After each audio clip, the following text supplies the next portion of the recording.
जय हिंद स्टूडेंट्स। आपके एग्जाम में एक लेटर राइटिंग आता है और एप्लीकेशन राइटिंग या लेटर राइटिंग आता है। वो बहुत इम्पोर्टेंट टॉपिक है और अलग अलग टाइप के आते हैं। कुछ तो न्यूज़ एडिटर को लिखने पड़ते हैं, कुछ आपको संबंधित अधिकारियों को लिखने पड़ते हैं और कुछ बैंक ऑफिसर्स को या ऑफिशियल लेटर्स वो लिखने पड़ते हैं। तो ये भी फॉर्मल लेटर में आएगा कि लेटर। अब मान लीजिए आपके एग्जाम में आया है एक लेटर लिखने के लिए, क्वेश्चन है, उसको रीड करिए, समझिए। ये लिखा है, देखिए, recently you have read the news on ban on use of plastic bags in Uttar प्रदेश।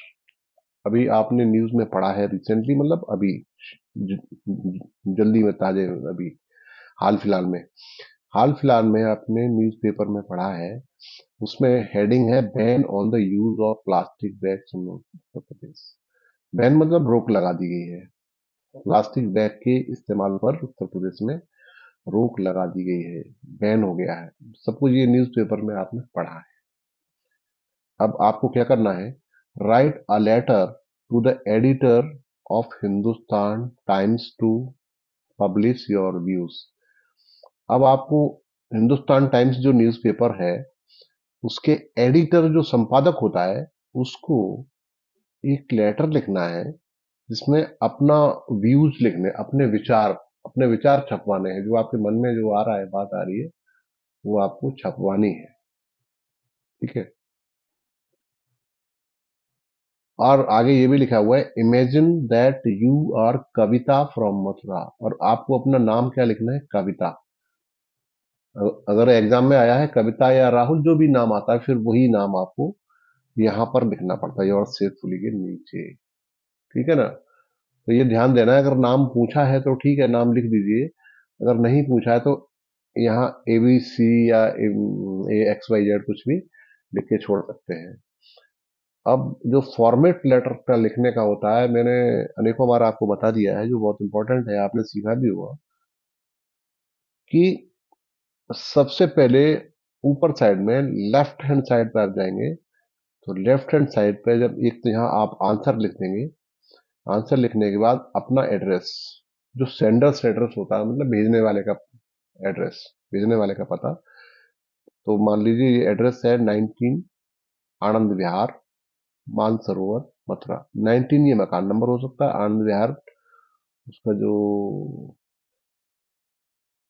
वो जो कॉलोनी है वो है आनंद विहार, और मानसरोवर में है। या हो सकता है आनंद विहार उसके मकान का नाम हो। 19 नंबर का मकान है, आनंद विहार मकान का नाम है, मानसरोवर उस एरिया का या कॉलोनी का नाम है, और मथुरा शहर का नाम है। इस तरह से आपको ये एड्रेस अपना लिखना है। इस तरह से लिख देंगे आप, या जो भी आपका एड्रेस लिखना चाहे लिख सकते हैं, इसमें कोई बंधन नहीं है। लेकिन यहाँ अगर मथुरा लिखा हुआ है तो फिर मथुरा ही लिखना पड़ेगा नाम, और ये अगर पूछा है क्वेश्चन में, फिर आपको वही देना पड़ेगा। ठीक है ना। अब उसके बाद आप एक लाइन छोड़ दीजिए, इसमें गैप हुआ एक लाइन का, ये बिल्कुल चिपका के नहीं लिखना। डेट, डेट इस तरह से आगे डेट लिखना है, जो भी डेट है। मान लीजिए आपकी डेट आ रही है 4 मार्च, तो यहाँ पे लिखेंगे 4 मार्च 2024। ठीक है ना। उसके बाद फिर एक लाइन का गैप और यहाँ होगा, देखिए यहाँ पर है ना, एक लाइन का गैप यहाँ पर होगा। और उसके नीचे फिर आप लिखेंगे द एडिटर। अब जिसको एड्रेस लिखा जा रहा है, जिसको हम लिख रहे हैं लेटर, उसका एड्रेस लिखा जाएगा। The editor, the Hindustan times, ये लिखा ना, हिंदुस्तान टाइम्स को लिखना है, लिखा ना, write letter to the editor, तो एडिटर लिखा जाएगा the editor, the Hindustan Times, Agra. ठीक है। अब लिख लिया आपने इतना। तो जो लेटर का फॉर्मेट है वो सफाई से लिखना, नीट एंड क्लीन, साफ सुथरा होना चाहिए। उसके बाद आप एक लाइन का गैप और छोड़ सकते हैं, और उसके नीचे लिखेंगे हेडिंग, सब्जेक्ट लिखेंगे। सब्जेक्ट क्या है, तो सब्जेक्ट इसी में दिया रहता है, ये देखिए, ban on the use of plastic bags, है ना। तो सब्जेक्ट इसी में लिखा रहता है, क्वेश्चन में सब्जेक्ट लिखा रहता है, तो ये आप सब्जेक्ट को वहां से यहाँ उतार सकते हैं। सब्जेक्ट लिख के ban on the use of plastic bags, इतना हो गया। अब जब आप इतना लिख लिया, फिर आपको एक लाइन का गैप और देना है आपको, ठीक है ना। यहाँ पे देखिए एक लाइन का गैप है, फिर आपने लिखा डियर सर। डियर सर लिखने के बाद फिर अगली लाइन से आप लिखेंगे, अगली लाइन से नया पैराग्राफ से अपनी बात बताना शुरू करेंगे, ठीक है ना। अब अपनी लैंग्वेज यहाँ पे आएगी। अब ये फॉर्मेट तो आपको लिखना है अच्छे से, तो अगर फॉर्मेट आप अच्छे से लिखेंगे तो इसमें कुछ मार्क्स जरूर मिलते हैं। या छोटी मोटी गलती कुछ हो जाती है तो उसमें अलग चीजें हो जाने दीजिए, लेकिन अभ्यास कीजिए फिर भी। अब यहाँ लैंग्वेज लिखेंगे, I am very pleased. I am very pleased, मैं बहुत प्रसन्न हूँ। To read the news, news पढ़कर, ठीक है। I am very pleased to read the news, यह न्यूज पढ़कर मैं बहुत खुश हूँ, प्रसन्न हूँ। दैट रिसेंटली, रिसेंटली मतलब हाल फिलहाल में, जल्दी में ही, उत्तर प्रदेश स्टेट गवर्नमेंट, उत्तर प्रदेश राज्य की सरकार ने, हैज बैंड, बैंड माने रोक लगा दी है। बैन मतलब रोक लगाना, बैंड रोक लगा दी। हैज देखो थर्ड फॉर्म मैंने बैंड, इसलिए हैज आया यहाँ पर। तो ये कौन सा टेंस है, ये प्रेजेंट परफेक्ट टेंस। तो Uttar Pradesh government has banned plastic bags, plastic bag के ऊपर बैन लगा दिया उन्होंने। उसमें मैन्युफैक्चरिंग मतलब निर्माण भी नहीं कर सकते, मैन्युफैक्चरिंग माने निर्माण, बना नहीं सकते plastic bag.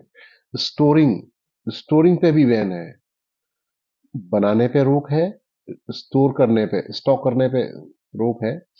And distributing companies, और डिस्ट्रीब्यूट भी नहीं कर सकते, एक जगह दूसरी जगह बांट भी नहीं सकते, बेच भी नहीं सकते।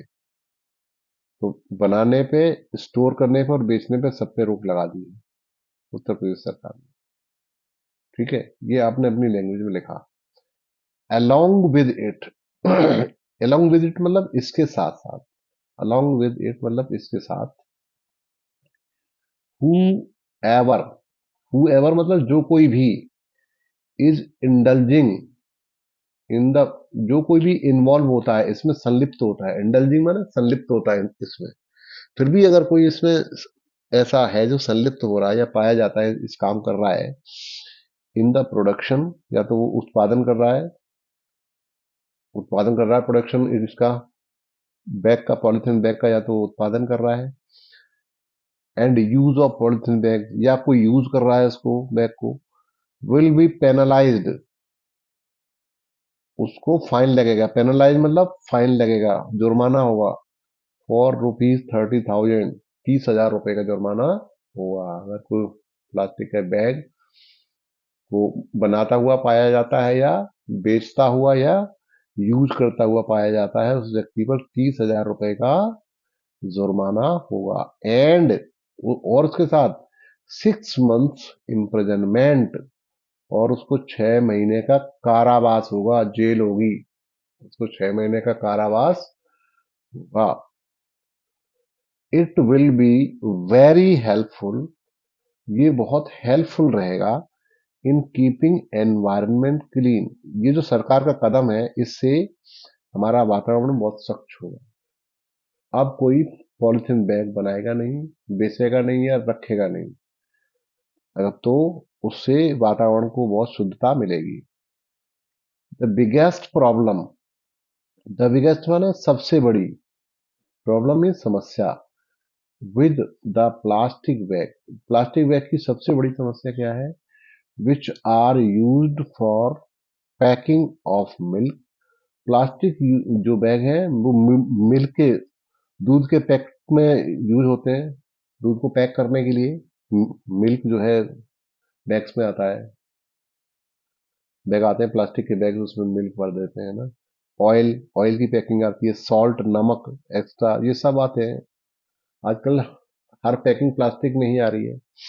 Is that they are dirtying the environment, इसका मतलब ये चीजें हमारे वातावरण को डर्टी माने गंदा कर रही हैं। एंड द सेकंड, और दूसरा क्या है, plastic is not biodegradable, biodegradable अपने आप वो नष्ट नहीं होती, प्लास्टिक कभी भी उसको नष्ट नहीं किया जा सकता है। नॉन बायोडिग्रेडेबल है, बायोडिग्रेडेबल वो नष्ट होती ही नहीं है। When thrown it choke the drainage, अगर फेंक दिया जाए तो नालियां चोक हो जाती है, नाली जो पानी का सिस्टम है, सीवर लाइन और वो सब चोक हो जाती है। When burned it emits poisonous gas, अगर इसको हम जलाते हैं तो इससे जहरीली गैस निकलती है। तो न तो हम इसको फेंक सकते हैं और न ही जला सकते हैं, जलाएंगे तो जहरीली गैस निकलेगी, है ना, पॉइजनस गैस।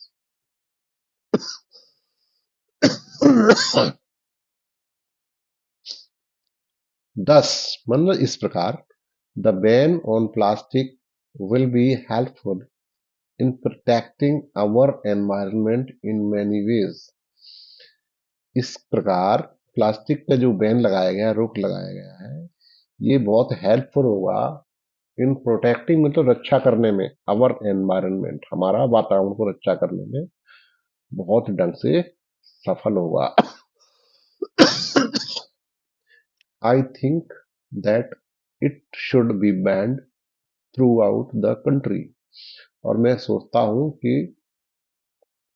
इसको बैन लगाना चाहिए पूरे देश में, यूपी में ही नहीं, पूरे देश में, पूरे कंट्री में इसको रोक लगानी चाहिए, बाय इंडियन गवर्नमेंट, भारत सरकार द्वारा पूरे देश में इसमें बैन लगाना चाहिए।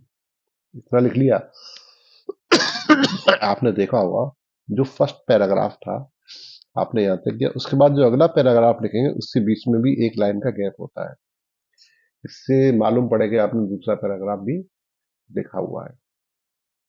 ठीक है, अब उसके बाद फिर 2 लाइन का गैप यहाँ लिखेंगे, 2 या 3 लाइन का गैप अगर जगह हो तो इसी हाथ पे लेफ्ट हैंड साइड में लिखेंगे योर्स फेथफुली, और फिर नीचे अपना नाम लिख देंगे या XYZ लिख देंगे।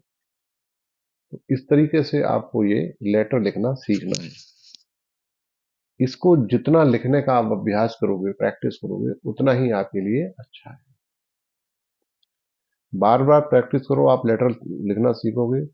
10 नंबर का क्वेश्चन ये आता है आपके इंटर में, क्लास 12 में 10 मार्क्स का क्वेश्चन आता है, 11th 12th दोनों के लिए है।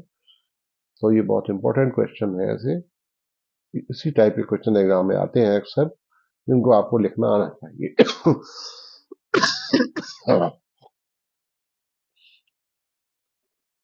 तो all the best, good luck.